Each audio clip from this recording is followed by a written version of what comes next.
Hi అండి, అందరూ బాగున్నారా? నేనైతే బాగున్నానండి. మీరు కూడా బాగోవాలని మనస్ఫూర్తిగా అయితే కోరుకుంటున్నానండి. ఈ రోజైతే నేను చేపలు అయితే తీసుకున్నానండి. చేపలు అయితే ఎలా నీట్గా బాగు చేసుకోవాలో నేను చేపల వీడియో చాలామంది అనుకుంటారు, ఇదేంటి చేపల వీడియో బాగు చేస్తాం అయితే పెట్టింది అనుకోవచ్చు. కానీ ఎందుకంటే ఎవరైనా కొంతమంది ఏంటంటే అస్సలు రాదండి, చేపలు బాగు చేసుకుంటాం రాగా చేపల కూర కూడా వండుకోరండి. అయితే మనం సింపుల్గా ఎలా బాగు చేసుకోవాలో నేనైతే చూపిస్తానండి. ఒకసారి నేను ఎలా బాగు చేస్తాను ఒకసారి చూడండి.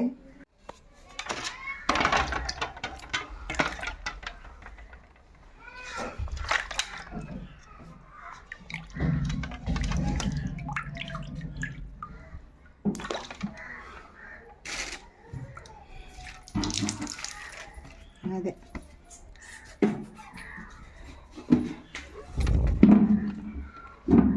ఇదైతే శుభ్రంగా తోమేసానండి.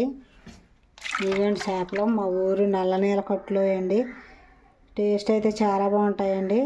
ఇప్పుడు నేను ఈ శుభ్రంగా తోమేసి కడుక్కుంటాను చూడండి.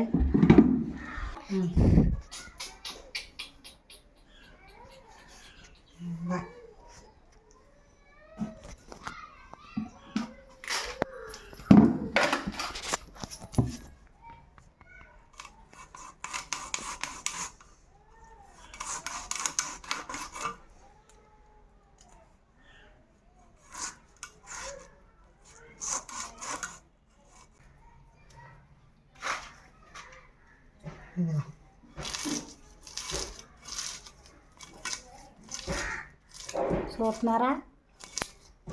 ఇదిగోండి చూడండి, ఇలాగంటే పులుసు అయితే వచ్చేద్ది. ఎవరికైనా బాగు చేసుకుంటాం రాకపోతే ఇలా బాగు చేసుకోండి.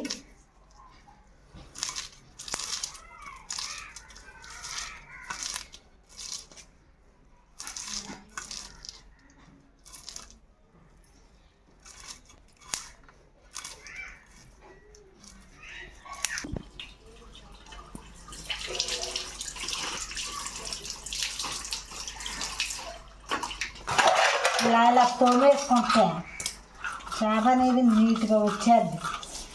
ఇదిగో ఇది సుచేతలకు వచ్చిందా?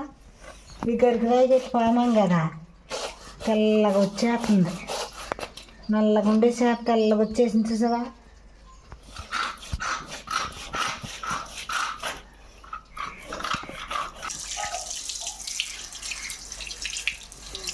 చూడండి తెల్లగా వచ్చిందా?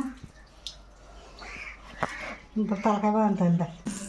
ఇదిగోండి ఇప్పుడు చేపలు అయితే కోసేసుకుంటున్నాను. నేను అలగొత్తాను ఒకసారి చూడండి.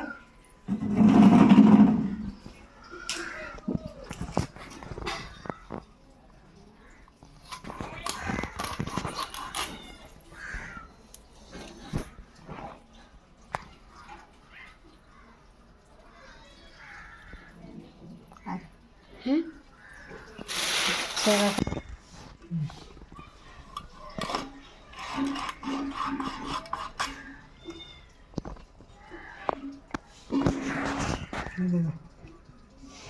తీగలు ఇవన్నీ అదిగా ఎంత అలాగుందా. మనం ఇలా శుభ్రంగా నీట్గా చేసుకోవాలి చేప ముక్కలు.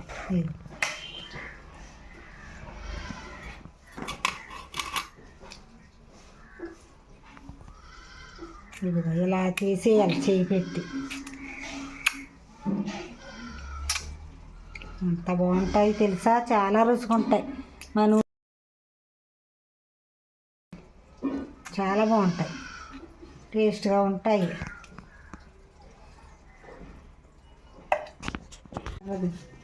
ఇదిగోండి చేప తలకాయ అయితే నేను ఇలా కళ్ళు గట్ట తీసేసుకుని ఇలాగైతే బాగు చేసేసుకున్నాను చూడండి.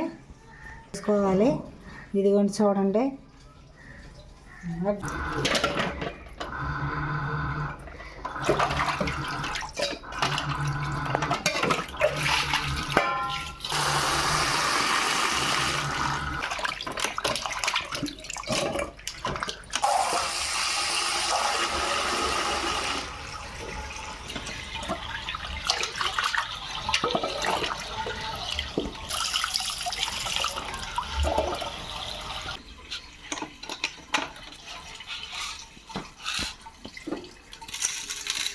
మనం ఉప్పు కళ్ళు వేసుకొని కడిగితే చేపలు అనేవి చక్కగా నీసు వాసన రాకుండా బాగుంటాయండి.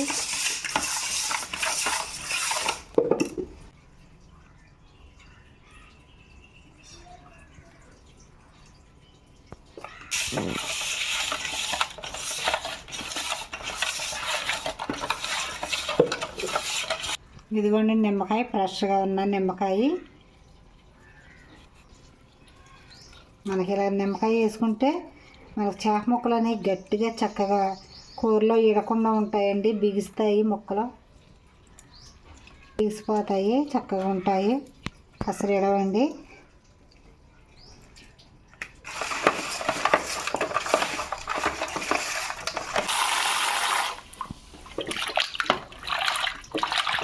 ఇలా పసుపు ఉప్పు వేసుకొని నిమ్మకాయ వేసుకొని కడిగితే ఇంకా చేపలో నీసు వాసన అనేది ఉండదు, చక్కగా ఉంటాయి కూర.